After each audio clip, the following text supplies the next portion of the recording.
माननीय प्रज्ञाताईंचं भारतीय जनता पार्टीमध्ये स्वागत आहे। मी भारतीय जनता पार्टीचे प्रदेशाध्यक्ष रवी भाऊंना विनंती करतो की त्यांनी प्रज्ञाताई यांचं भारतीय जनता पार्टीमध्ये स्वागत करावं। प्रज्ञाताई आतापर्यंत काँग्रेसच्या आमदार होत्या, आता त्यांनी राजीनामा दिलाय आणि भारतीय जनता पार्टीमध्ये त्या प्रवेश करतायत। मी माननीय रवी भाऊंना विनंती करतो की त्यांनी प्रज्ञाताईंचं स्वागत करावं।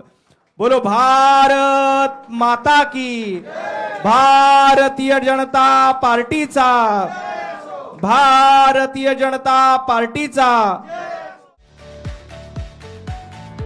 लॉर्ड्स ब्लाइंड लॅमिनेट्स सोलापुरात प्रथमच घेऊन येत आहेत अमेरिकन कंपनी कोलारचे bathroom fittings, commode, wash basin, mirror, jacuzzi fittings, enclosure, steam आदी साहित्य एकाच ठिकाणी मिळणारे आणि सर्व्हिस व वॉरंटी देणारे सर्वात मोठे display showroom Lords blind laminates, नवीन WIT कॉलेज समोर, सोलापूर। मोबाईल 91 72 21 17 68।